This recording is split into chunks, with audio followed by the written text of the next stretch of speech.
I think for me, one of the most memorable was climbing Sacramento, which was on the Tuesday of that's the one that's got all the big hype, right? Like the 30% grade. And it's, I mean, make no mistake, it's hard. It's hard for sure. But what I loved about it is that it just put you by force into the present moment, because the only thing you can focus on is turning the pedal over. And so I'm just on like the toughest part of it. And I look up and I see the guys. I see like Luis Mora and Abel and Douglas and all these like top end guys, like, and they're all kind of hanging out on this corner. And I'm thinking to myself, I'm going to stop there. I'm going to get my breath. Because here's the thing, you don't know how far you have to go. Like, you just kind of never really know, even though Dan's saying, like, you got 200 meters, you got this. You never really know. There's like a little bit of like this well-intentioned untruth that's happening throughout the entire experience. But it's wonderful. And I'm thinking to myself, okay, good. Oh God, thank God. Like they're waiting. I'm going to stop. I'm going to catch my breath because my heart rate's through the roof. I'm just going to stop and catch my breath. So I start getting closer and they're like, yesy, yesy. And they're screaming and they're like, go, go, go. And I'm like, no. And they're like, go. And I'm like, no. Because I'm thinking I'm going to stop and I'm going to rest and catch my breath. And they're like, go, go. And then they're at a corner. So there's a corner I can't see around the corner. And I'm just dying because it's so steep and it's so hard. And they're cheering me on and they're just like sending me so much love. They've probably been standing there for 20 minutes waiting for me to come up. And they're just like, go to Jennifer, go to Jennifer. And I turn the corner and I see Jennifer. And it's like, it's not as bad. So I think I'm kind of like getting to some kind of reprieve. It's probably around 15 or 18%, maybe a little bit more, maybe 20. And I'm coming up to her and she's like, that's it, you did it. And that, like, when you're doing something that's so hard and you realize that you're done, and like just this overwhelming relief and satisfaction and joy and belief in self, like it takes a lot for me these days to like have an emotional release. Like I spent years like having these huge emotional releases. So I got to dig really deep into the cavern for like any kind of residue of emotion that's still down there. And when she told me I was like, no, she got this all on film and she's like, yeah, you did it. And I was like, no. And she's like, yeah, you did it. And I'm realizing now that those guys were telling me to go because I only had a little bit more to go, but like that I was willing to keep going, even if it was like more miles. Like I didn't override and stop and try and rest. Like I just trusted them and I went, and then it was over and I was like, oh no, here come the tears. And I just felt this like well of emotion come up and I just let it come up, and it was, oh my God, that was the transformational moment.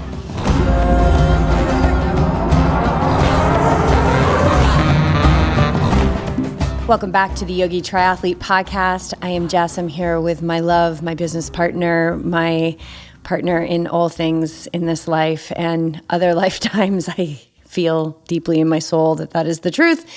We are here with our May Osho, and we are coming off a huge spring, and it's been amazing, and it's been such a gift of like just watching how training the mind has allowed me to stay out of overwhelm with so much going on, races and travel and hosting yoga retreats and all that. And we're going to smack down some things here today. We had Ironman World Championship, St. George. We had the Awake Minds Yoga and Meditation Retreat in Nosara, Costa Rica. And then Beej and I came together for the Pura Vida Cycling Challenge, which we're just a couple days off of. And we just thought it was so important, even though we're still burning off the fatigue, like so important to get these mics fired up. It's just fertile ground to recap. And that Pura Vida is just so alive within me. So welcome, Beej. Welcome. It's good to be here. And that's not all. I have one more event as of the recording of this podcast. Yes. The Carlsbad 5000. The Carlsbad 5000. With our youngest athlete, 10-year-old Luca, will be running. It'll be his first race. So So It'll be his first 5K? His first 5K That's race. So cool. Yeah.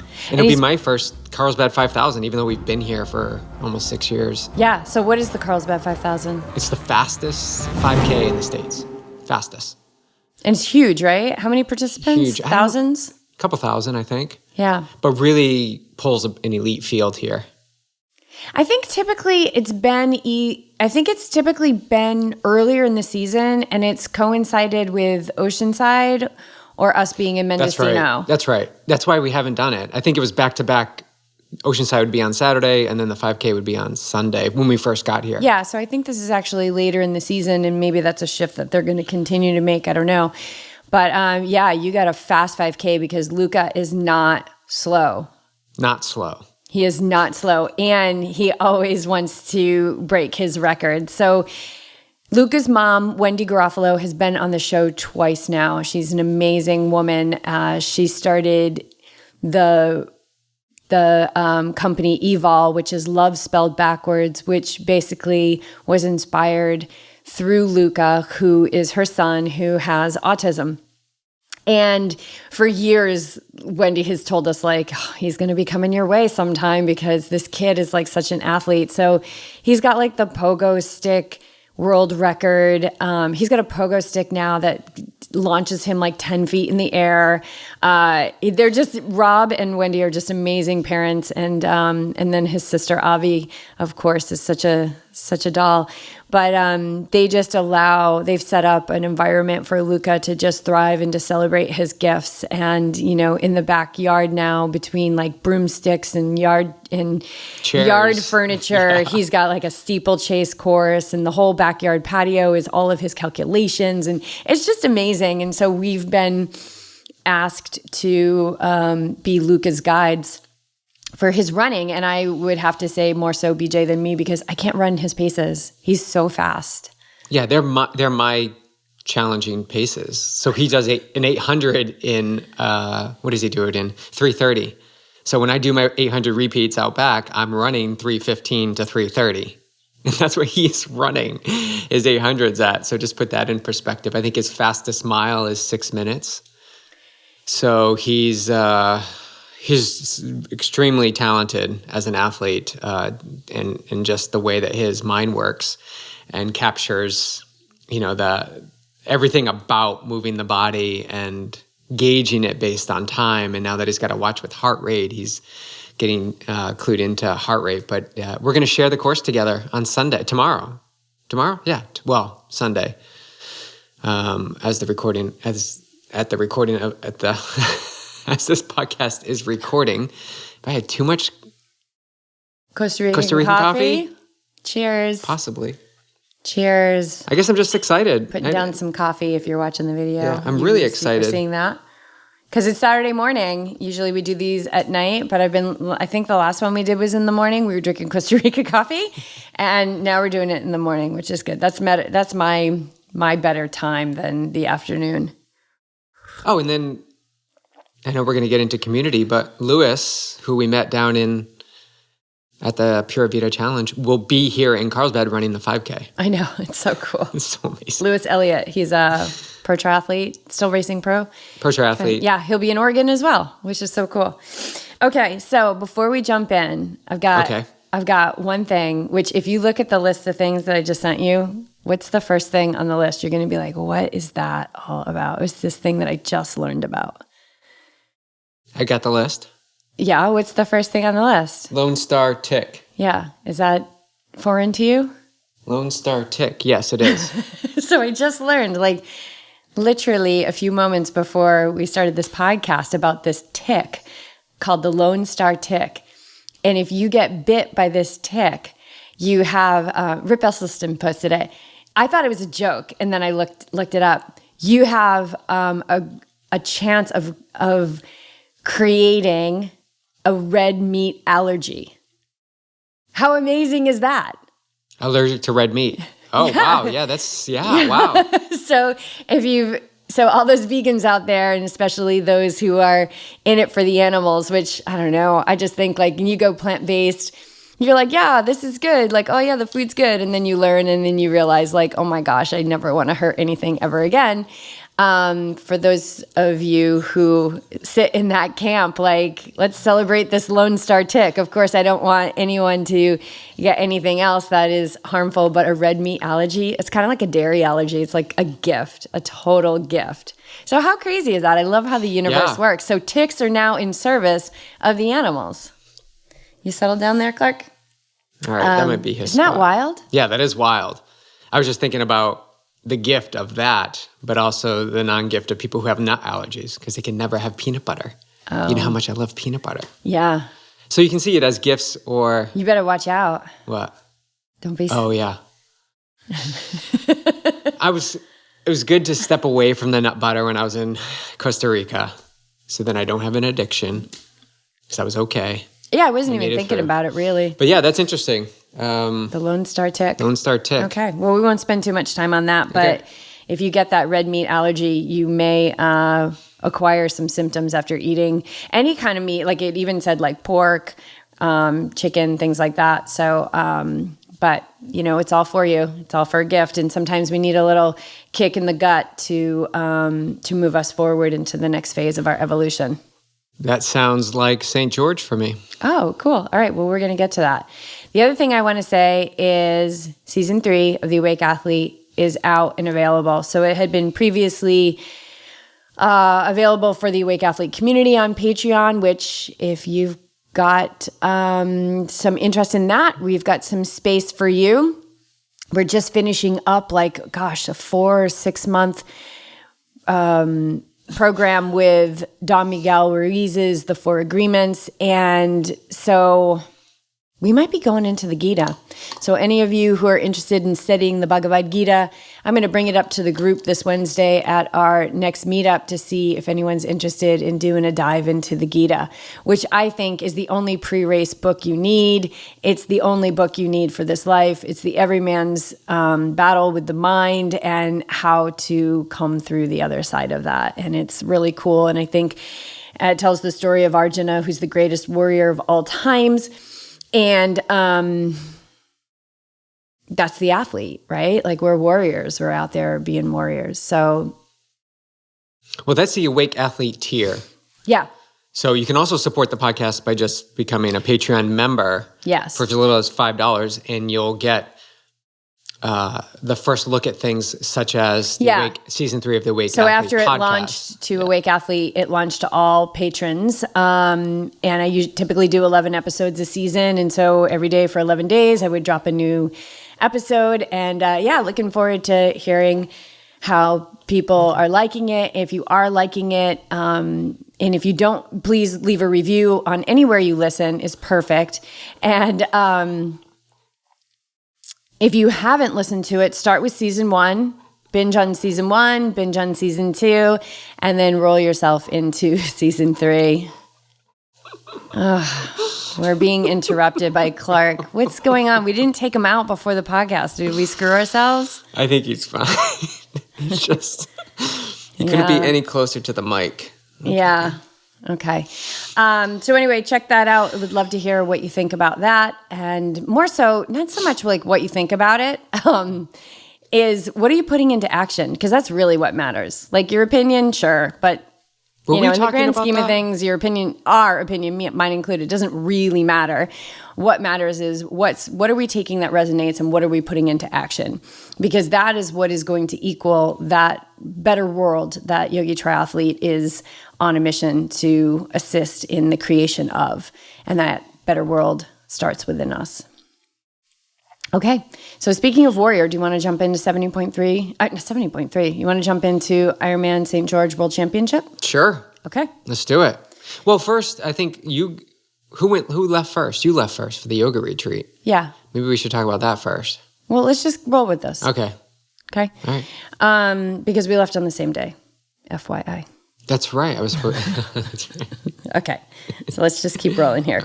All right. So you went alone. You and Clark went alone. So you drove from San Diego to St. George, and this is your first world championship.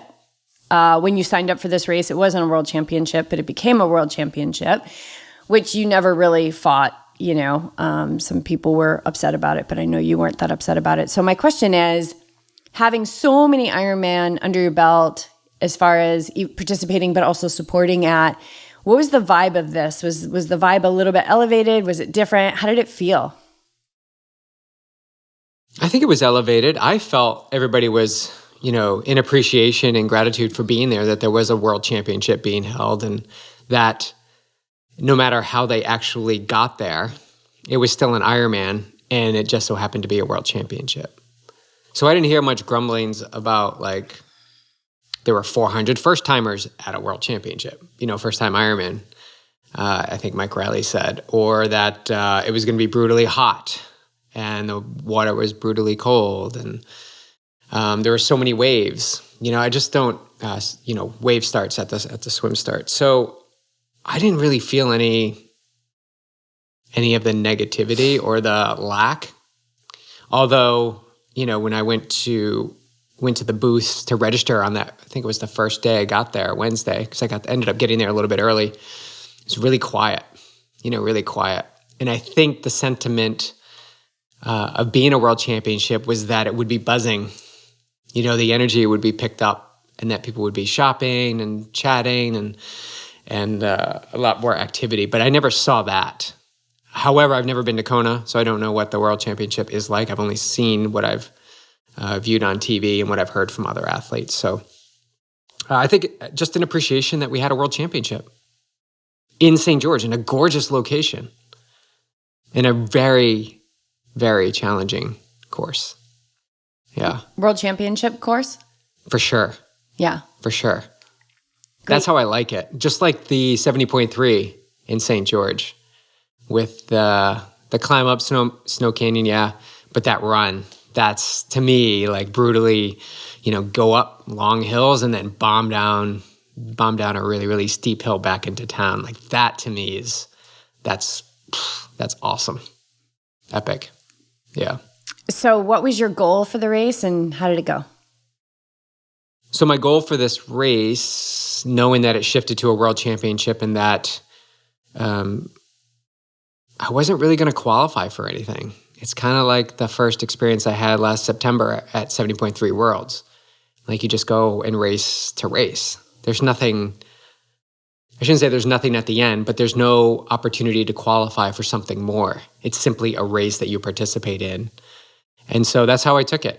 I was going in with it to just be in the energy of the World Championship and to race my race, be smart about it, and to surrender. I think I had shared with you, I had this hit to just surrender to the day. And surrender doesn't mean give up.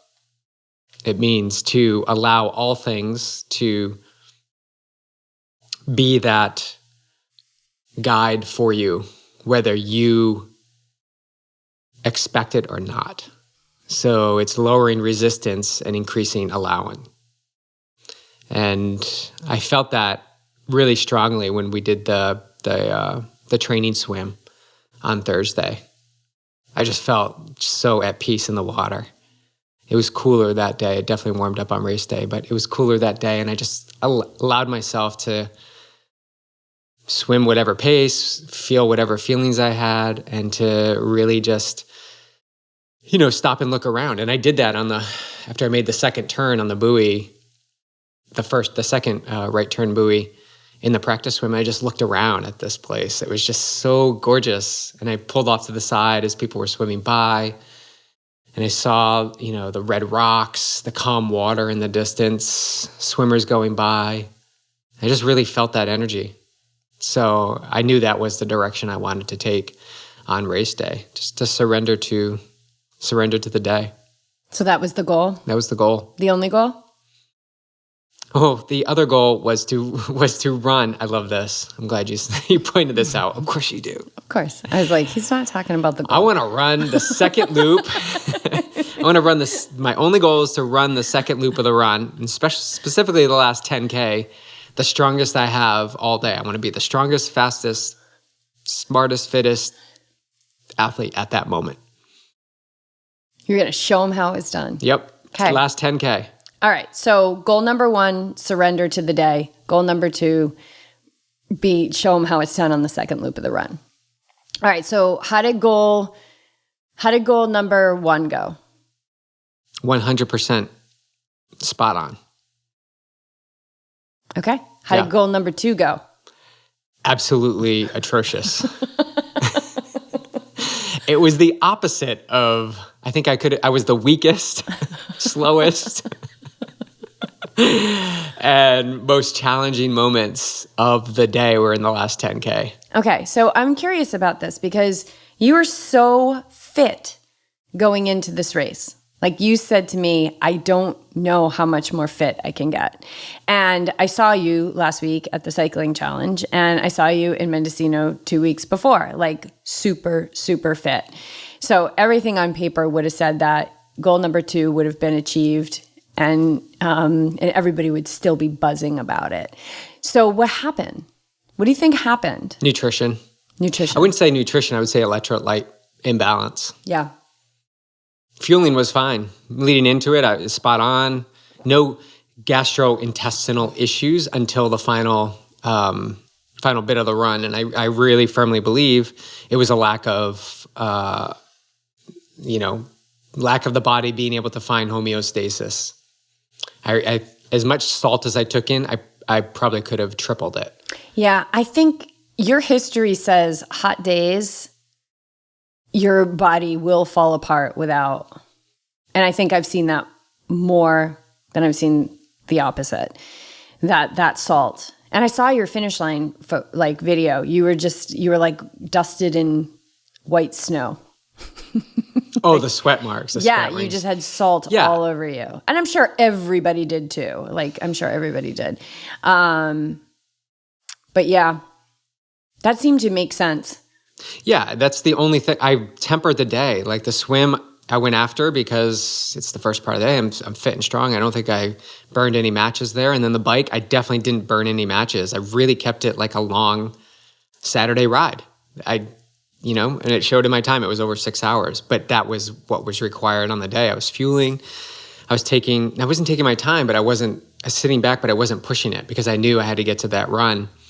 And then the run, I didn't take it out too hard. I really didn't. I felt okay in the first half mile, and then things started to feel good in mile 1 to 2 to 3 as you go down, as you descend. So when did you start to feel things shifting? Because at that point, you start to feel them shifting. At that point, you're already well into it, right? Yeah, the second loop heading down to the turnaround point was when things really... And what did it feel like? What were the symptoms? Just stomach distress. Really, not crampy, just like tightness in the stomach, a clenching. So probably your core muscles. Core. Yeah. Yeah, there's just stuff going on in there. But you just said you didn't have any GI issues, so it didn't feel like that. It was more like muscular. That's what it felt like. Okay. Yeah. And then the turnaround, I walked. I saw Lucho on that section, and he was like, "I thought you were going to catch up with me, and then we could go in together." But it wasn't meant to happen. But it was cool because we gave each other a hug and chatted for a moment or two, and then we were on our way. But yeah, that ascent out of the turnaround, when I got to the big hill, vision started to get really narrow. I was getting really dizzy. That's when Carrie Lester had pulled up alongside on her bike and was sort of helping me, guiding me through it. I had to sit down. I threw up, and this brought me back to Coeur d'Alene, 2010. And this is the gold in this opportunity of racing this World Championship in such hot conditions. Was that experience in Coeur d'Alene? I had a similar thing. So not Coeur d'Alene 2021, but Coeur d'Alene 2010. When I walked away from Ironman the 2 years after because I was so distraught. Which, again, I had perceived I was super fit and strong, doing crazy workouts leading into that race. Yeah, you were just overtrained. But I was also not dialed into nutrition because this is the same thing that happened. The vision gets really narrow. I get dizzy. I had to sit down. I got the chills. in Coeur d'Alene, I went to the next aid station, got in an ambulance, and went back to transition. This time, though, I pulled in my awareness to the moment. I was actually able to sit down, get hyper-focused on what do I need to do? Like, how can I finish the race, knowing that I didn't finish the last one? And is this when you were sitting with Carrie? Yeah. And how is she supporting you? Oh, she was great. She wasn't too serious or or too joking. She was perfect. You know, just really was there to like just get your gauges, get up to that next aid station. That's the most important thing. Sit here if you need to sit here. Take your time. You know, no pushing, no rushing. And when I was able to get myself, she poured some water on me, and when I was able to get standing up again, because I wanted to keep moving, I didn't want to sit there for a long time. I wanted to get to the next aid station. My focus was to get there and get Gatorade in. So when I got up to the top of the climb and started to take that right turn down that street, I think it's Bluff, Carrie had said Daniel was coming by. She's like, Beach, like, Mr. Yogi, your vegan guy is coming. So Daniel, I turned around and saw Daniel coming, and I was just like, you got to keep going, buddy. You got to keep going. And he checked in with me to make sure I was okay. But I was like, you got to go. You look strong. Keep running, keep running. So I'm glad he did. And then I was able to walk myself a couple hundred meters to the next aid station where there was a bus stop. So I sat on the bus stop bench there for about 15, 20 minutes, took in Gatorade, took in water, and ate a banana. And I could feel my awareness and, you know, presence coming back, but I wasn't anywhere near close to running. So yeah, I walked it in, saw Hillary. She yelled at me to make sure I was okay too, and that she would let you know that I was fine, because I'm sure people saw on the tracker my run pace was now a 20, 30-minute mile walk pace. And I walked it in, and I was okay with that. The goal was to surrender and to finish the race. And I laughed a few times at the very notion that I wanted to really finish strong, and yet I was walking all the way into the finish. Did you have any backlash, like ego backlash in the days following? You didn't? Mm-mm. Yeah, you said that. No.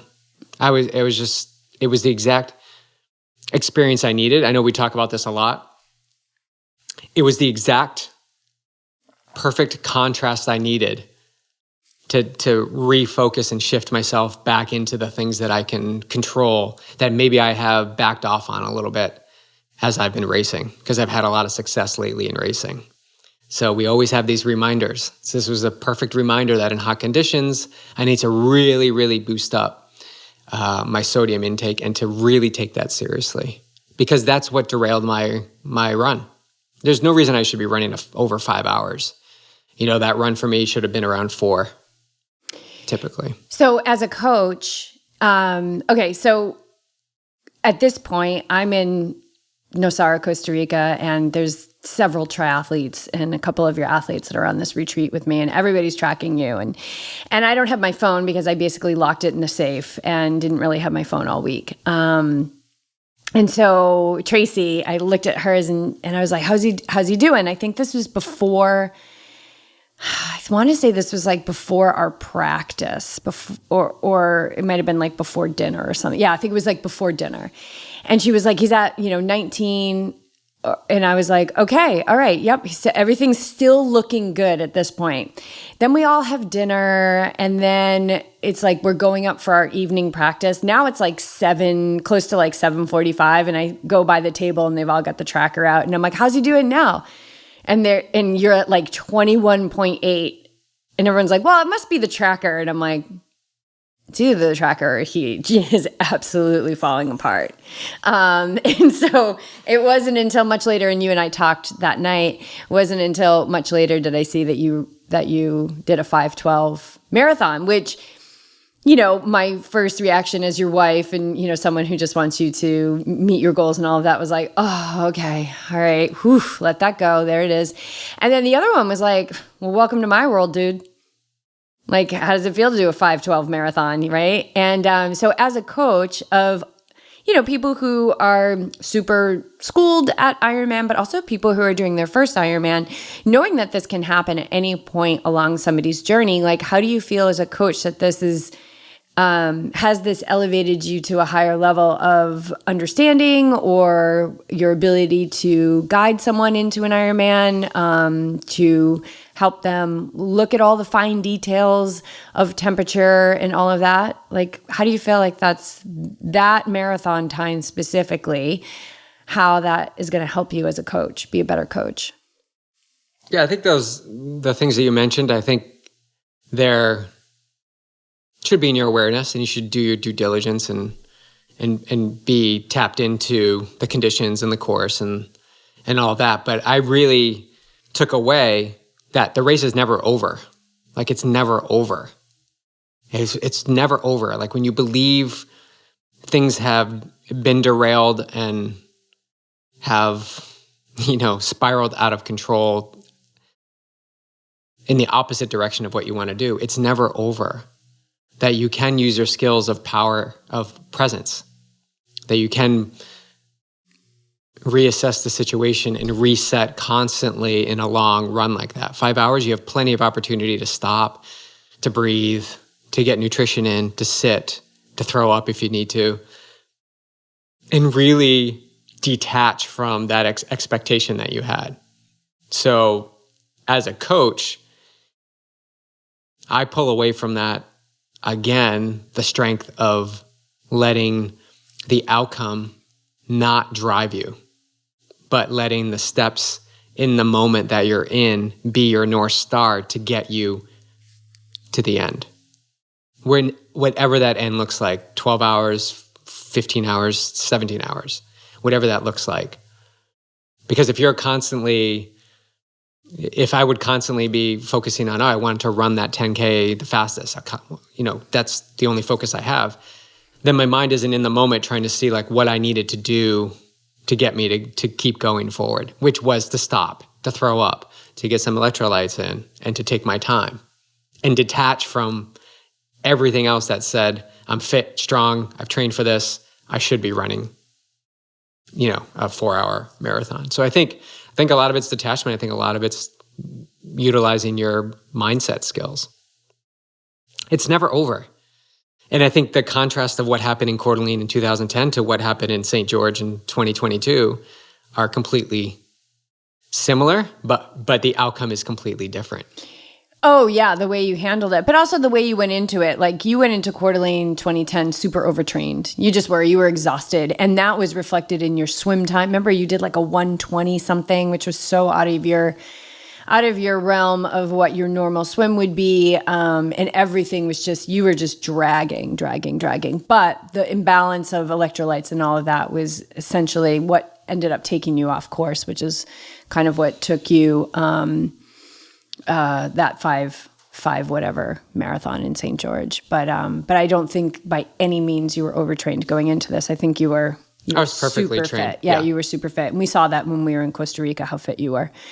Okay. So so one final question is like, what are you going to put into play? This is so cool that you had this like World Championship dress rehearsal, because now you've got the one that you've qualified for, which is in October. What are you going to put into play knowing you've got you're going to have a super hot day again? So let's just forget about the course and all that stuff and everything. You're going to have a super hot day. So what are you going to pull? What did you learn from this that you're going to put into action for Kona? Yeah, right away it's to boost my electrolyte intake on the bike. So when I get to the run, when I do my brick runs, in the early afternoon heat of Southern California, I'm gonna be prepared to handle the effort and somewhat the distance needed to really put myself into that feel of where I was at this point, but being able to handle it better. So can we carry that goal into Kona, that you want to run the last 10K? Yeah. You can show them how it's done. Show how it's done. Let's do it. That's super fun. Yeah. That's really cool. Let's think, carry that in. I'm sure there'll be other goals. And of course, the ultimate goal is always to finish. But let's see how, let's focus in on that and do the due diligence. I think a few bricks I'll do too, if you want to talk specific training, just there'll be a few bricks, not every brick, not every week. Am I going to go long? But I think it's beneficial to do a few runs off the bike at an hour to 90 minutes and test myself every so often in the heat of the day on a long Saturday session. Yeah, 100%. Yeah. Yes. Not to put me in a hole and not to do it all the time, but just to get that feel. I'll put that into practice. I think that's the most important piece. Cool. Learn. Yeah. All right. So I'm suffering in St. George by myself. Mm-hmm. So much so that Clark wasn't even, aware that I was on the run course when our rover guide took him out there to come see me. And I was like so excited and giving him hugs, but he was just so enthralled with every other runner but me. And I will say that there were some people on the retreat that were concerned about Clark with you being on the course so long. But you had Clark covered. Yeah, this amazing, amazing rover guide took care of him. Like you already had it set up. All set up. 3 times. She brought him to the race course. I mean, come on. And that was my one emotional moment. I left him and started running again, just like started tearing. It was like flooding because I got to see him. And I really wanted to see him during the day. I needed that. But this is the great lesson again. Like he doesn't care. He's in the moment. He wants to see all the other people. Not really concerned about dad. So it's funny the emotional ties that we create with our animals. We create it. They're always in the moment. They're always in the moment. Beautiful lesson. So we're doing that, and we're missing you because you're in Costa Rica again. So what was going on down there? Like, fill me in on your side of this experience. I'm in St. George. You're in Nosara for the second time. Yeah, so I flew in 3 days before the retreat. So the retreat started on Saturday the 7th, and Megan, Valerie, and I all flew in on Wednesday the 4th. And we stayed up in this area called Cocoa Beach, which is about 3 hours north. And that was amazing. It was so nice to be able to land. But back up the truck just a little bit, all of the things that we were traversing leading into it, training for an ultra marathon, and then kind of surprisingly, as we decided to jump into this Pura Vida cycling challenge, then all of a sudden taking my bike that I'm doing like 1 to 2 times a week as a recovery only and putting that into training for the biggest, 4 or 5 day event I've ever done in my life. And running the ultra marathon, coming home from that, being the physical body was just absolutely exhausted, just holding space for people, racing, and coming home and being like, you got to get out there on the bike. And so titrating the exhaustion with rest, with training, and also this underlying, like, you cannot come into this retreat hot. Absolutely not. And I take that role as being a retreat leader very, very seriously, above all else, above my success at Mendo, above my success at the Pura Vida Cycling Challenge. Like, people are going on a yoga retreat for many, many different reasons. Some just want a relaxed vacation. Some want to hit, higher levels of consciousness. Some are really healing from some wounds in their life. And so as somebody, I hold that with a great amount of responsibility to come in 100% and with the ability to hold that space. But also, I will say, hold that space without great effort. And that means me coming in balance. So we came in 3 days early, and it was so wonderful the way it all aligned. Basically, the girls, Valerie and Meg, flew together, and their flight got a little bit delayed. So by the time I came in, they had just picked up the rental car, and we met at the airport. We drove to our place, which was like a half an hour. We stopped at the grocery store, got some groceries, and then got to the place. I made dinner and we had a glass of wine. And then we decided that every day we were going to have like a mini retreat. So every morning we woke up in silence. We did our own personal yoga practice. We gathered in the living room and we meditated together for 45 minutes. We prepared and ate breakfast in silence. And then we broke the silence after everybody was done with their breakfast. So we had these little mini retreats every morning. And then we would like sit and we would look at the schedule and we would look at the workshops and we'd start to fill in the details as that information came through us. And then we would say, okay, that's enough. Let's go to the beach.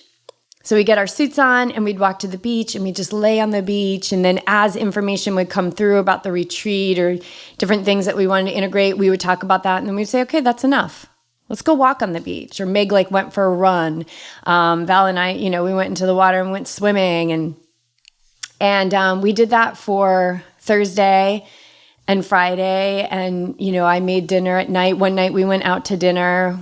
And it was great because we were prepping for the retreat, but we were also like, let's go into town, do some shopping. Like, let's go be a tourist. Let's go get an acai bowl down at the coffee shop, and let's plan dinner tonight. Let's go out to dinner. So it was really cool to have those 3 days.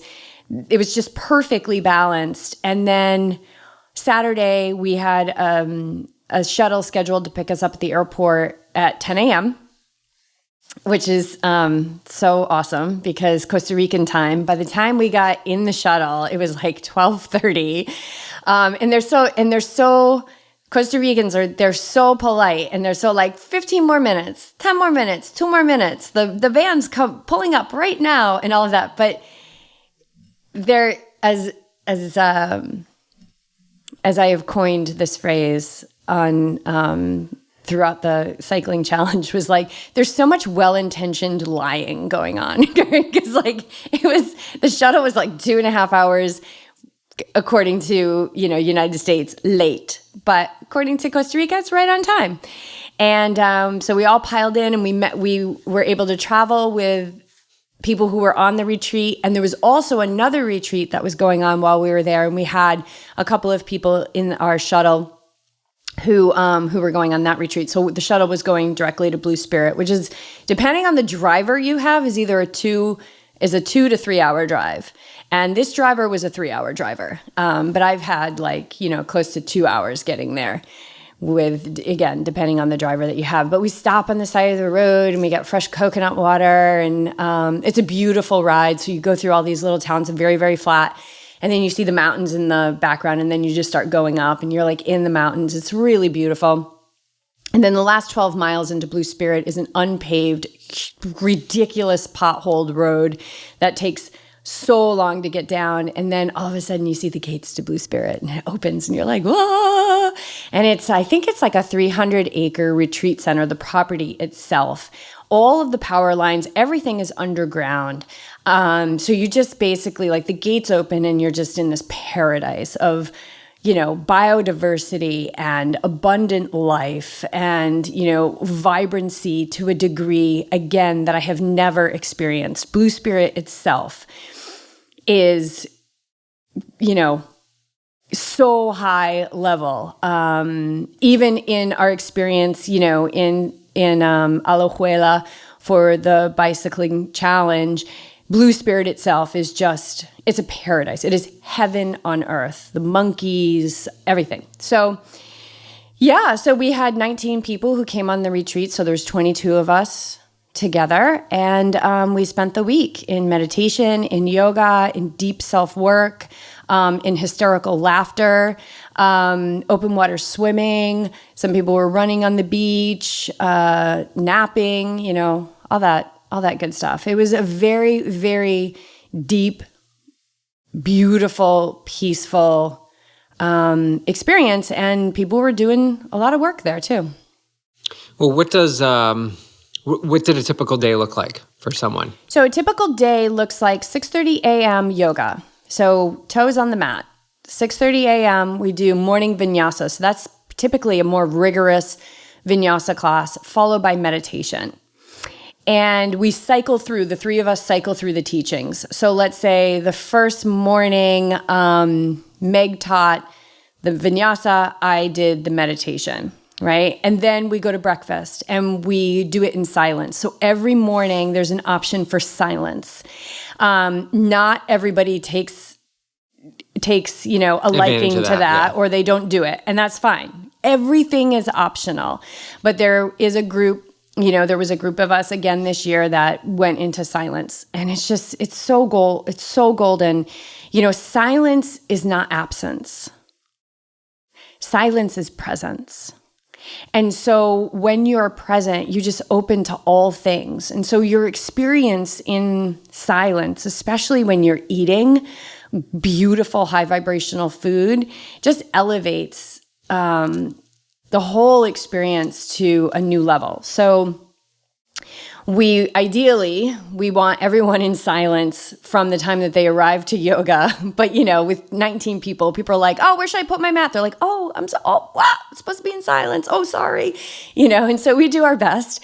So we do morning vinyasa meditation, and then we go into silent breakfast. And so that ends at 9 a.m. Then we break the silence at 9. And during silent breakfast, we encourage you, no phone, no journaling, no reading, because those are still doing things. So have an experience in silence, just pure experience of presence. And then you've got free time. So you've got a 700 foot path down to the beach, which is just raw beauty, amazing. Swimming, you've got a saltwater infinity pool, which is gorgeous, right on property. You've got beautiful, for the most part, everybody opted for an air-conditioned room because it is super hot and humid. Or free time. So shopping, they have the best gift shop. As you know, you're like, what did you buy? I'm like, pair of pants, 2 tank tops, a dress. They have the most amazing gift shop ever, and all locally made clothing. So you're just like, oh, I totally want to buy from this place. So it's like everything you need is right there. So yeah. And then 12 o'clock, it starts lunch, 12 to 1:30. So at any time you can come and have lunch. All your food is included. Every meal is included in the price. And the price is, I think, super reasonable. And coffee is always supplied? Or? Coffee is okay. Always flowing? 24/7. So coffee is always available, which is such a treat. And then there's also a cafe where they've got smoothies and superfood bowls and amazing desserts, a lot of vegan desserts. And then if you want lattes or Americano or something like that, you can always get that at the cafe. And then it's super dangerous because you can put it all in your room. And then 5 o'clock, we would gather for sundown yoga, which takes us right into sunset. And then we'd go down for dinner. And then at night, we'd gather again at 7:45 for our evening practice. And the evening practice would be anything from just straight up meditation to a discussion and meditation to yoga nidra, gong bath, which if you've never experienced a gong bath, it's just beyond, like your whole body is just fully buzzing. People were reporting just like how high they felt. And I think that that's just the level of consciousness. You just feel your cells. You feel your cells vibrating in this environment. So that's kind of a typical day.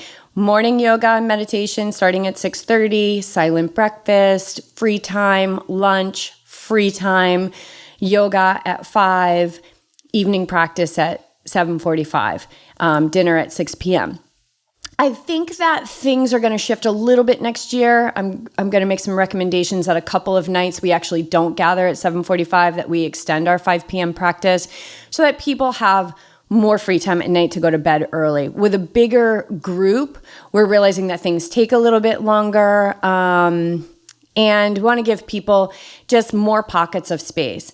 So the other thing that we do is we add in workshops. So that's the typical day. But then on some days we have a workshop. So we had an intro to Ayurveda workshop, which was about an hour and a half, 2 hours long. And again, everything is optional, but we want to provide space for people to come and learn as much as they want to learn. We had a workshop on the law of intention and desire. We had a cacao ceremony on the final night. So we do pepper in some open discussions and group gatherings throughout. But then you also have options to go into town. So people did a kayaking trip. We went to the Cebu Monkey Sanctuary. People would just walk the beach. It's about 3 miles to town. So they'd walk the beach downtown and they'd go shopping, whatever, and then walk the beach back or take a taxi back to Blue Spirit. So there's plenty of things to do, or you just chill. People were just like, oh my God, I haven't read a book in 3 years and I just read a book in 2 days. So you can kind of make it as full as you want or as low key as you want. What, yeah, that sounds like a dream week to me. It's especially the silent breakfast. You know, I just love. And the food is amazing, right? Yeah. So every day, fresh papaya and pineapple and, you know, coconut, everything, coconut, plantains like coming out of your eyeballs. The food is absolutely delicious. And no problem to eat vegan. Absolutely right? no problem to eat vegan and no problem to eat gluten-free. Yeah.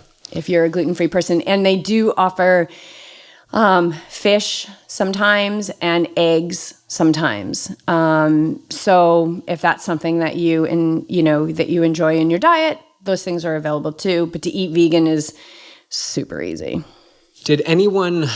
Was anyone challenged? And obviously don't detail names or anything, but yeah. But what were there fears? So this is because this is a great opportunity to provide support, and we'll get to this with Pura Vida, but anybody have any fear or hesitation at all coming to the country or being in the country? And then did anyone overcome that and have a new relationship with it by the end? Yeah, 100%. There were a few people that I did not.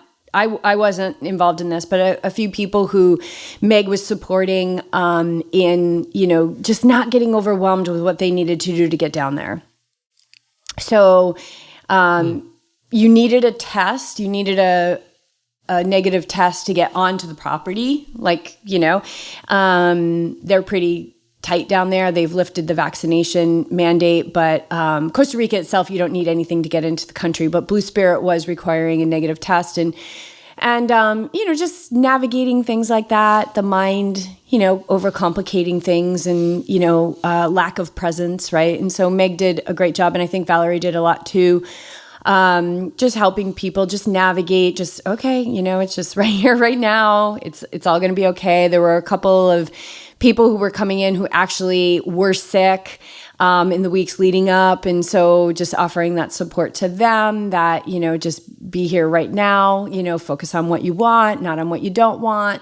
So a little bit of that moving into the retreat.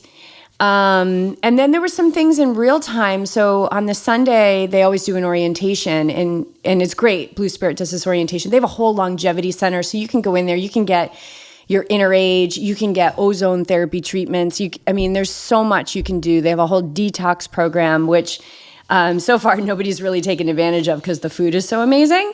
Massages, all of that. But one thing they cover in that orientation is like, hey, we want you to start to get things squared away on Friday to check out and blah, blah, blah. And we kind of checked in on that later that day. We were like, how's everyone doing with that information? Like, they're talking about checkout and we're on day 1.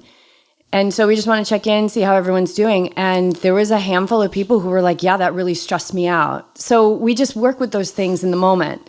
It's not that Blue Spirit needs to change anything. And this is what a retreat is all about. It's about being open. It's about being honest. It's about realizing that the fret that you may be experiencing is being shared by others as well. So there were things in the moment. And then, of course, like as you open, as you soften, as you lean into the connection with others, and you do these very powerful practices of yoga asana, gong baths, meditation, discussion, things like that, you open. So yeah, there were tears, but they were like good tears, right? And sometimes we would just play really beautiful, powerful music, and you would just see people flowing so gorgeous with like tears streaming down their face. And so it was that, to me, that means, wow, that we have created this really safe space for people to just have an experience, and nobody's like, are you okay? Are you okay? And I think that that's something that we learned in Live, Love, Teach. is like, just allow people to have their experience. Like if there's energy moving, let it move, and create a space through your own energy and your own intention. And I'm talking about as the hosts of this, that supports them without even having to say a word. And then we always make sure people know we're available. Hey, we're available.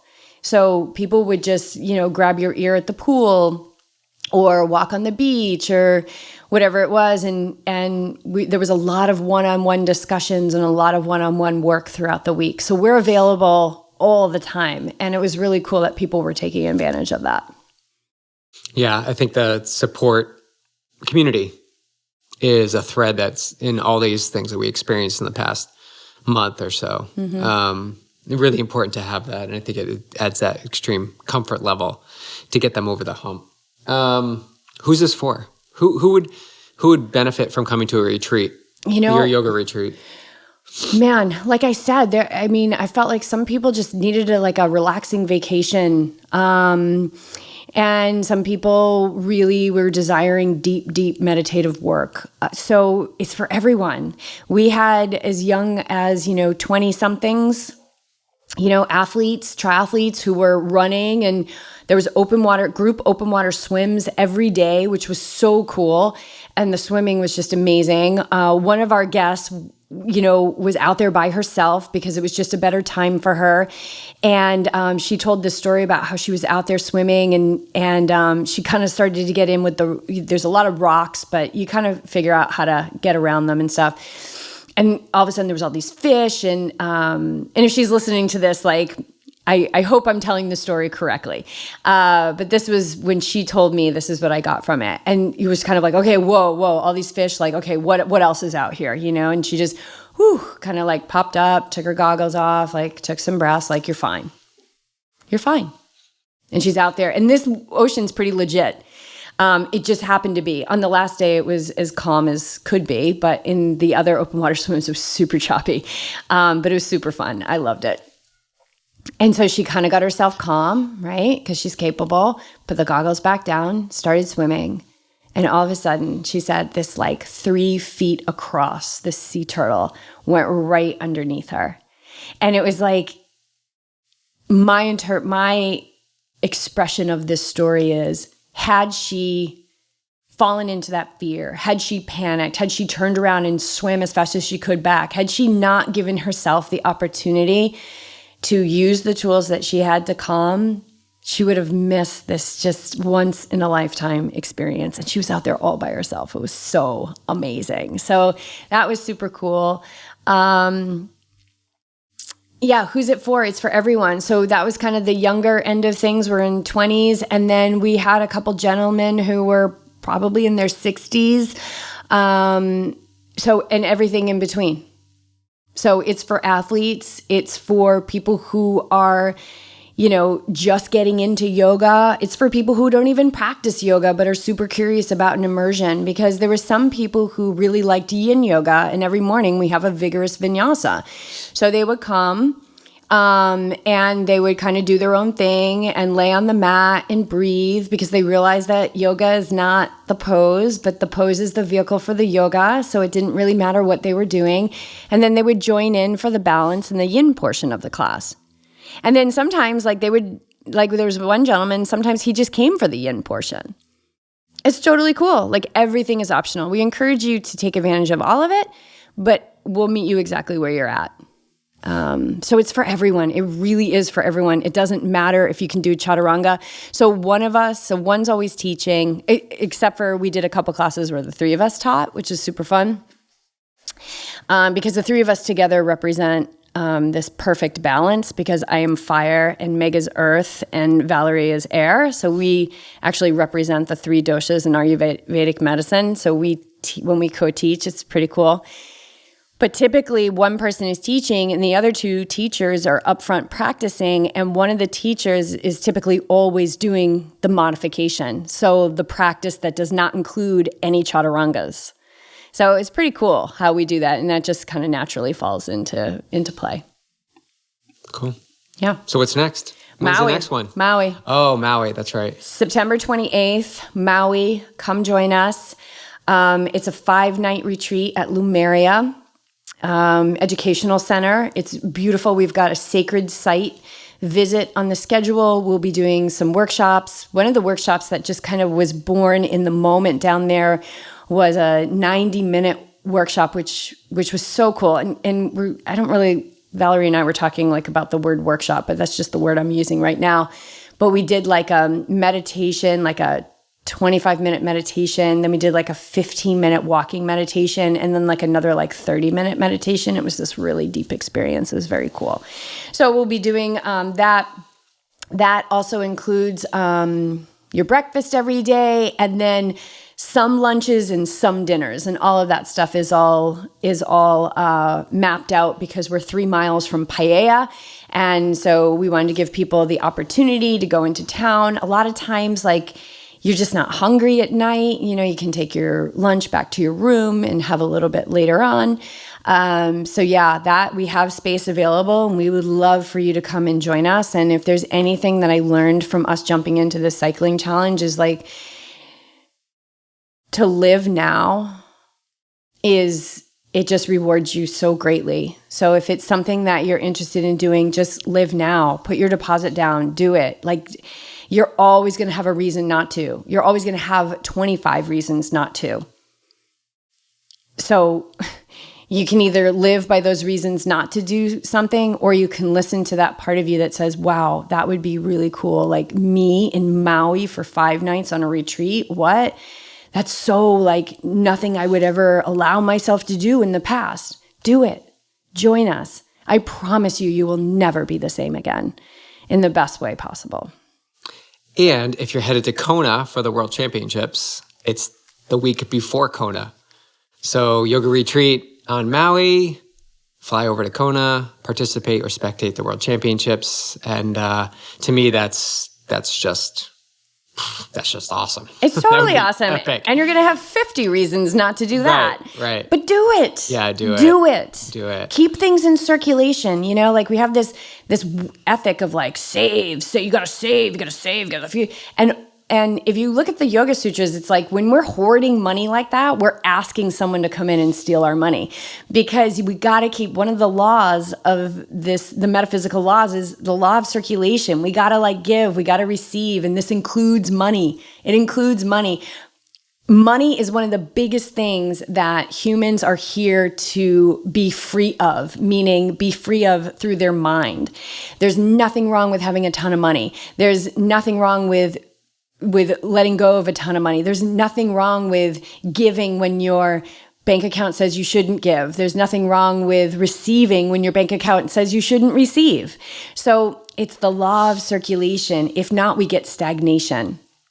And I think money, because we put so much weight on money in this life, that actually can be the source of a lot of stagnation in our life. And so we had to learn that by burning in the fire of, you know, financial dismantlement. And I wouldn't change any of it, because I feel like I've got that freedom. And I encourage everyone to step into something that might feel a little uncomfortable, knowing that when we trust what's on our heart and we act from that we will be cared for, we will be taken care of. And especially when we're talking about something like a yoga and meditation retreat, where we are evolving our souls and raising our consciousness, like your ability to manifest and align with what it is you desire in this life, maybe that is financial abundance, you will be able to do that with greater ease. Boom. Okay. I know we're at an hour, but we did do a lot. Is there anything else on the retreat? No. I think we're good. Okay. Yeah. Come to Maui. I can't wait. BJ will be there. And then I'll be in Kona. So we're at an hour now, which is typically what our podcast is, but we'd be remiss if we didn't talk about the Pura Vida Cycling Challenge. So let's give that, about 10 or 15 minutes. And I feel like we've talked about this a lot already with our last O show, also with Dan and Jennifer's podcast. We'll link that up in the show notes if you didn't listen to it. We go through all the stages of the cycling challenge. And now here BJ and I sit on the other side of it, knowing that it is 100% doable. if you've got a base and you've got some handling skills, you got some gears on your bike. You've got gears on your bike, and you've got a solid mindset. Like this, it's beyond what I ever would have considered that I would be able to do, and I did it. So yeah, let's just talk about this. Well, also, if they want more, like yes, that's what I want to say. We recapped every stage on my Instagram account. So Brian Gumkowski on Instagram, 5 videos, 5 stages, and then I've got all the stories in the highlight section from each day. Me so that's too. A good place, and Jess does too, at Jess Gumkowski on Instagram. So those are really good places to see, to dive into a little bit more of what the day was like and the people were like and the energy was like. But yeah, I still want to recap some important moments that we had, I think, along with this tour. And I think it started with both you and I coming into it on paper would not be ideal scenarios. You coming off a yoga retreat, not being on your bike. For 12 days. Not even being close to your bike. You're in a different country. Your bike was here, right? Totally. And I was in St. George racing an Ironman with Jennifer. And then a week later, start this 5-day epic challenge on the bike in a foreign country that the terrain is either up or you're going down. The easy recovery flats are like 4 to 8%. That's Costa Rican flat. And it actually feels flat. It does. Once you're so extreme on the other end. Yeah, you acclimate so quick to it because the 15, 18, 20% grades are just so commonplace that when you get to like 8%, you're just totally spinning out and like it's, oh man, there's so much strategy. Well, there's not so much strategy. It really is like fuel your Fueling. body. Mm-hmm. And patience. But yeah, patience, but also using those parts of the ride that are either downhill in between like the stair stepper climbs or the 4%, 6%, 8% recovery sections to just spin and let your body recover as much as possible. And boy, when you follow those kind of key things, patience, fueling, and recovering your body as opposed to trying to make up time, like I did it. I did pitches up to 30%. And before that, I just kept thinking like a right angle is 45 degrees. A right angle is 45 degrees. So 30% is like 2/3 of that. Like that's insane. But then I would just come back to the moment and say right now. No, a right angle is 90%. Oh, right. 45% is half of that. Oh my God. Oh, I thought it was going to be so much worse. I love that. Okay, so my lack of prowess in math really served me. I kept thinking, oh my God, I'm like hot just thinking about that.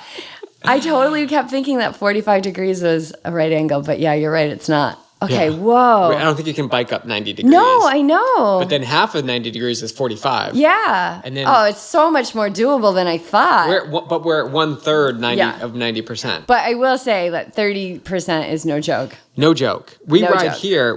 I wonder what the authors are. Did you figure that out? Oh, 15%. 15%, okay. So we biked a lot at 20%, 15 to 20%, I would say. We had some climbs like that. Yep. Yeah. That's so funny. I know. Okay. So where do we want to start? Well, let's just take like 2 takeaways.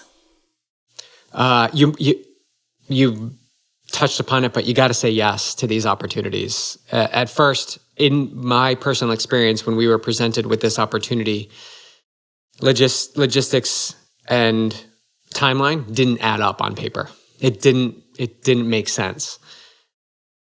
So you step away is a practice that we developed when we went on the road for 6 months. Like step away when things don't feel aligned, but you know that there's something there. Step away, assess, and come back to the situation.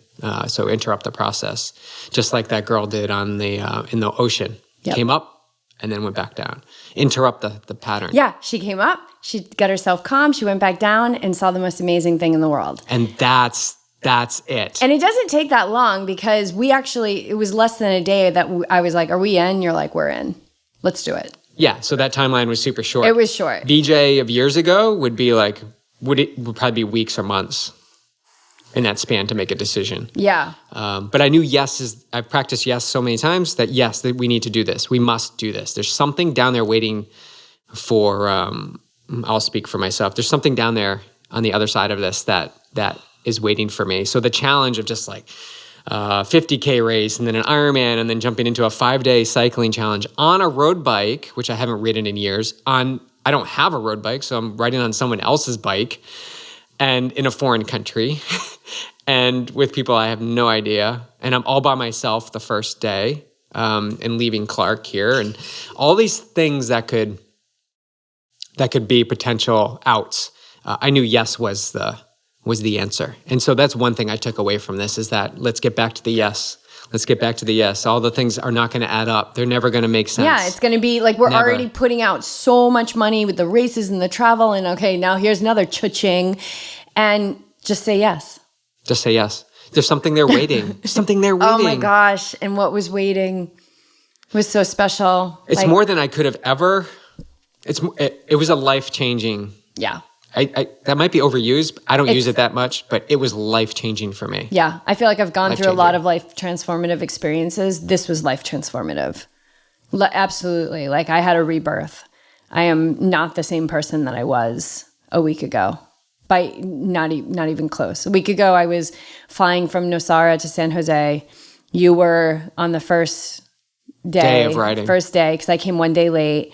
And just stepping into the unknown and just kept reminding myself that that's where all my possibilities live. And of course, the logical mind was just focused on the possibilities being like, okay, can I possibly do this? But I had no idea it was going to be being inserted into a family, being loved, watching the ego being directed in right direction for the collective and the good of all, watching the relationship of how they share the road and how it's for everyone, whether that's a mom pushing a stroller, and there's no bike lanes, there's no sidewalks. So whether that's a mom pushing a stroller down a 20% pitch and a truck coming and a group of 50 cyclists, like it's for everyone, and everyone makes sure that the other person is safe and clear. And what happens when we are looking at the collective is that we are also included in that. So of course we are safe as well. It was beautiful. It was so much, it was just so much more rich than I could have imagined. And I've been to Costa Rica. I have experienced the beauty of the people there and the Pura Vida, living in the flow of life. But to be so immersed in this local community of cycling and, to be embraced, for the ticos and the ticas to embrace the gringos and the gringas was just so lovely. And we had me riding. It doesn't matter if you're a slow rider. It doesn't matter. Like if you have that endurance engine and you have gears and you have a good mindset, like you're good to go. No one is left behind either. But yeah, so there was me. And because of where I was situated in the group, which was towards the back, I got to ride with the local legend who, his name is Joel, and Dan and Jennifer talked about Joel a lot, but he's like the father of cycling. And he's, working with these future generations of cyclists and, to like Luis Mora, who is a pro, and a couple of his pro teammates, at the front of the pack, and, and he's fist pumping me at the top of the climbs. And so there's no separation. It's not like, oh, here's the slow gringa coming up, but like I get to ride with Joel. Like it was amazing. And he doesn't speak any English. So it was just him and I just riding in silence together for so many miles. It was so beautiful. It was so beautiful. There was no concentration of like, oh, I'm in the last place, or that one person's behind me, so I'm not that bad. There was none of that. There was just no space for it, right? We talk about environment being stronger than your will. And that environment is so supportive and so loving and so powerful that like, I just didn't have any of that chatter at all. I think the moments of silence like that on the ride, like you didn't have to talk to them. Joel was one who didn't speak English. There were a few that could speak some English, and there were some that were really proficient in the English. But in my experience, I rode a lot of time right next to somebody in silence. And it was maybe we do a steep climb, look over each other, give the thumbs up or a pat on the back. And then it was on to the next little climb. So that's just the mutual understanding that we're in this together. And I love that from day one, we were accepted as family. At day one, the first meetup, it was like hugs, high fives. Here we go. We're in this. And you just sort of learn how they ride as a group. You just learn on day one, like you're just right there immersed in it all. And that's when I met Tony. That was cool, like riding up Las Antenas. Was it Las Antenas? That's the first day, yeah. The first day with Tony. And that's, for the next few days, we were riding together at moments and just in appreciation. But yeah, the community down there is just full of joy. There's so much joy. Oh, they're so funny, and they're smack talking, and they're laughing. Laughing always. And it's just so simple. Yeah. It's so simple. Like the way their smack talk is even so simple, and the way they laugh, and you're just laughing. I remember being right in the middle of like probably 6 of these Tikas and Ticos. And so the Tikas are the girls and the Ticos are the guys. And they're all laughing and I'm just laughing with them. And I have no idea what's being said whatsoever, and they know your name. And you sometimes have 2 names. Yes, sometimes you have 2 names. They all have 2 names. So it's kind of, and you're just like, oh my God, the guy with the blue giant. Like, okay. What's his name? Just wear the same outfit every day, yeah. right? So like the second day, we probably had 50 riders. That was the biggest day. Yeah. At least 50 riders. Yeah, it's so cool. So yeah, I like your takeaways. Like you gotta do it. You gotta say yes. Yeah. It's beautiful. For me, I think the takeaway was just watching the ego being directed in right direction, and right direction meaning capital R, right, like for the good of all. It was beautiful. It was so beautiful because these roads, cars are close to you and trucks are close to you, not because they're trying to be jerks, but because the roads are super narrow. But never, I mean, I don't get scared on the road. I'm very calm on the road. But like, I didn't even think about it here. Like it's everybody's road. It was so safe. Yeah. I felt like it was super safe. I always felt so safe. I mean, we rode 2x2. So I would say 95% of the time we were riding 2x2, but also for those that are familiar with cycling, 95% of the time you were in that small chain ring in the front. Rarely did you go to the big chain ring. Oh, yeah. It was constantly low chain ring, small chain ring, and then just using the gears in the back. And then tell people about so there is always a climb of the day. So, and those climbs are either Cat 1 climbs or beyond category climbs. HC climbs, yeah, beyond category. Which is HORS category, beyond category. But leading up to those, so when you get on the climb, it's, go for it. Yeah, whatever you feel like whatever. Riding. But between the climbs and leading to the climbs, what's the pace? Super easy. Like, I ride easy on easy days, but this was really easy. Conversation pace. The last day we had a 30-minute somewhat downhill ride, and it was just so easy. It was easy cruising. I was talking to everybody, like conversation, having fun. That's what it's like. Then you get to the climb and things disperse. Some people want to go off the front. Some people have a moderate. Some people want to hang in the back. But there's always a support vehicle at some point of the route, and there's 2 of them.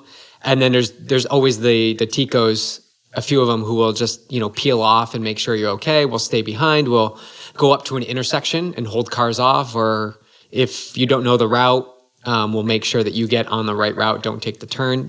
They're always looking out for you. No matter what pace you have going up. No gringo is left behind. No. All right, let's, so in closure of this, and we encourage you to check out the stories if this is sitting on your heart. Oh my God, you guys, you gotta go. You gotta go. It's so amazing. It's like nothing I've experienced. What? I have to say two things. One, what? Dan is just so immersed in the community and the language. Yeah, he is so amazing. animated. I kind of was looking forward to the moments we would stop and he would talk. Everybody would ask him about the stage, the gringos would, but then he would talk to the ticos and he would just have like this flow and knowledge and confidence in all the routes and what gearing to use and how long we were to the next climb. Because I think he lived there for about 8 years or so. Yeah. But Dan's great too, because he'll stop, and on this trip, typically he's riding, but on this trip he was actually playing support role. And he'll stop and say, okay, you've got about 200 meters, super tough stuff. And then you're going to get a reprieve for about 2K. And then you're going to have 100 meters of like what seems to be unrideable, but just go, like you can do it. And then and then you've got another flat spot, so recover. And then you've got like another 300 meters, just like steady climb. So you'd be like, okay, oh my God, that's it. I got like 200 meters, 100 meters of this.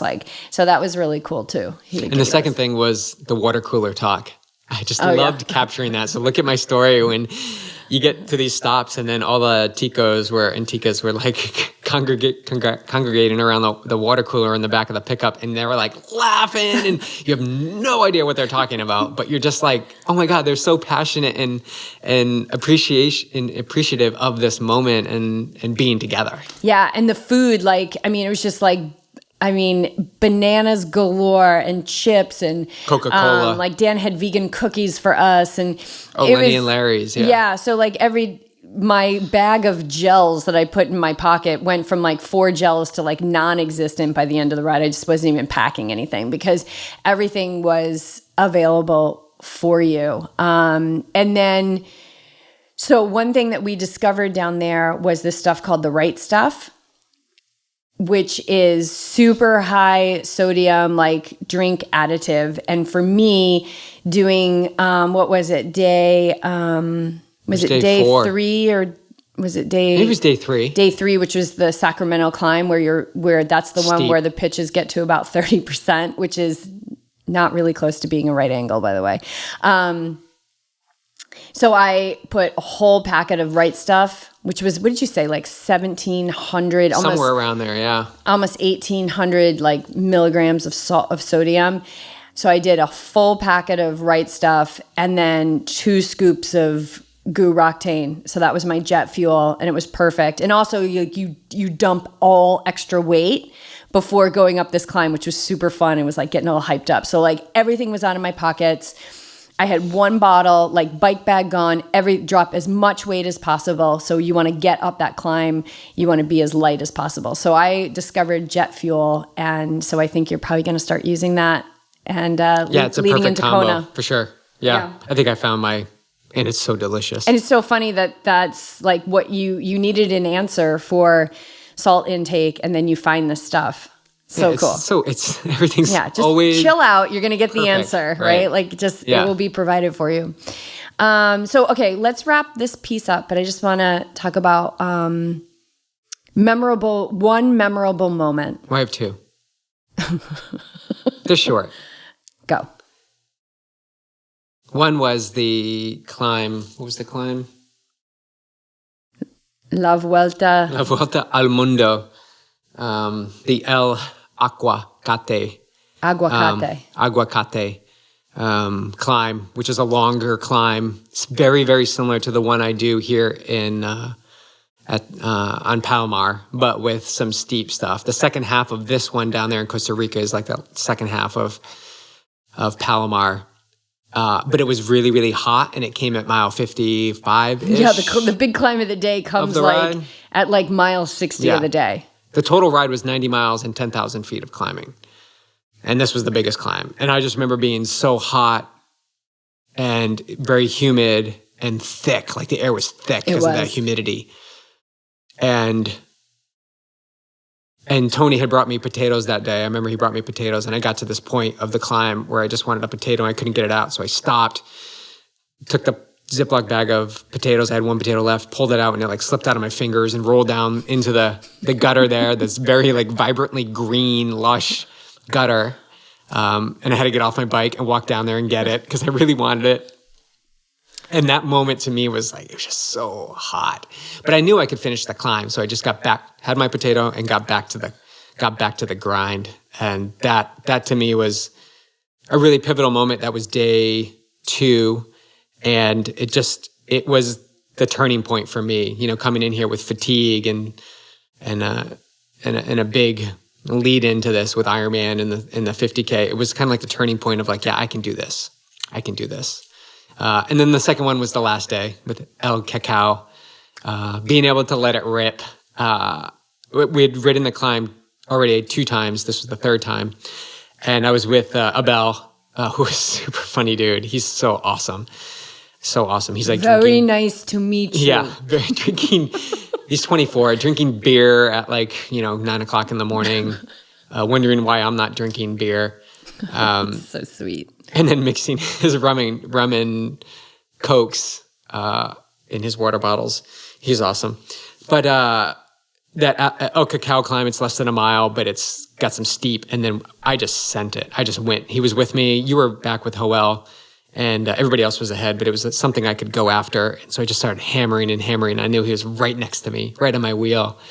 And we just kept going. I felt that rush of giving a really good race effort. And we got to the top, and then it flattens out. And so I got on he was like pointing to his back wheel. So I got on the back of his wheel and held on as much as I could. And then there was another attack. So that's super fun. Like at the end of this ride, these guys off the front can go 50 are like miles attacking. And then, super fun. And then we cruised, to that final road. And then I decided to attack because I saw one of the pro riders, Annabelle. And then there was somebody else. Was it Tony? I can't remember. And then I just attacked. It was like my legs are toast, smiles would keep going. I think it was Douglas. Douglas, yeah. And the pro rider came right after me in 10 seconds. Yeah, he's like 23. Yeah, and then he zoomed past me, he smiled, which is awesome. I just put yourself in that position of going after these guys. But that was, to me, those were memorable. How about you? I think for me, one of the most memorable was climbing Sacramento, which was on the Tuesday of that's the one that's got all the big hype, right? Like the 30% grade. And it's, make no mistake, it's hard. It's hard for sure. But what I loved about it is that it just put you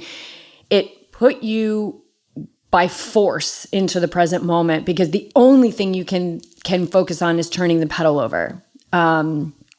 And so I'm just on like the toughest part of it. And I look up and I see the guys. I see like Luis Mora and Abel and Douglas and all these like top end guys, and they're all kind of hanging out on this corner. And I'm thinking to myself, I'm going to stop there. I'm going to get my breath. Because here's the thing, you don't know how far you have to go. Like you just kind of never really know, even though Dan's saying like, you got 200 meters, you got this. You never really know. There's like a little bit of like this well-intentioned untruth that's happening throughout the entire experience. But it's wonderful. And I'm thinking to myself, okay, good. Oh God, thank God. Like they're waiting. I'm going to stop. I'm going to catch my breath because my heart rate's through the roof. I'm just going to stop and catch my breath. So I start getting closer and they're like, Yesy, Yesy. And they're screaming and they're like, go, go, go. And I'm like, no. And they're like, go. And I'm like, no. Because I'm thinking I'm going to stop and I'm going to rest and catch my breath. And they're like, go, go. And then they're at a corner. So there's a corner I can't see around the corner. And I'm just dying because it's so steep and it's so hard. And they're cheering me on and they're just like sending me so much love. They've probably been standing there for 20 minutes waiting for me to come up. And they're just like, go to Jennifer. And I turn the corner and I see Jennifer. And it's like, it's not as bad. So I think I'm kind of like getting to some kind of reprieve. It's probably around 15 or 18%, maybe a little bit more, maybe 20. And I'm coming up to her and she's like, that's it. You did it. And that like when you're doing something that's so hard and you realize that you're done and like just this overwhelming relief and satisfaction and joy and belief in self, like it takes a lot for me these days to like have an emotional release. Like I spent years like having these huge emotional releases. So I got to dig really deep into the cavern for like any kind of residue of emotion that's still down there. And when she told me I was like, no, she got this all on film and she's like, yeah, you did it. And I was like, no. And she's like, yeah, you did it. And I'm realizing now that those guys were telling me to go because I only had a little bit more to go, but like that I was willing to keep going, even if it was like more miles. like I didn't override and stop and try and rest. Like I just trusted them and I went, and then it was over and I was like, oh no, here come the tears. And I just felt this like well of emotion come up, and I just let it come up, and it was, oh my God, that was the transformational moment. I cannot believe like what I did. I will never be, I'm just will never be the person I was before that trip, who was doing pretty good. Like, but now I have up-leveled through that experience, and now knowing what you're getting yourself into, like, I still can't wait to go back. I know we're going to go We'll back. be back for sure. Yeah. Yeah. So that was my memorable moment. Was the Sacramento climb. That's a good one. Yeah. All right, we got to wrap this up. We're almost at an hour and a half. Okay, let's do it. Okay. So we're wrapping it up. 3 days, Pura Vida Cycling Challenge. They have them 3 times per year. January. 5 days. It's 5 days, 3 times per year, in January, in May, and in September. Yep. So check them out, Pura Vida Cycling. Jennifer and Dan, we did a podcast with them on this past week. So check that one out, number 314. And of course, check out my Instagram stories, Jess's Instagram stories, some posts to get a really good idea. And of course, reach out to us if you have questions. The Pura Vida is flying high here with us both as we reconnected on this trip after going our separate ways in the weeks before. And definitely something special for couples to do, but not necessary. And also for those seeking that strength in being independent and free, and to grow as an individual in a supportive community. Because as I said, is from day one, you're in the family and they look out for you always. So give it a shot. Say yes. Beautiful. All right. Thanks for joining us.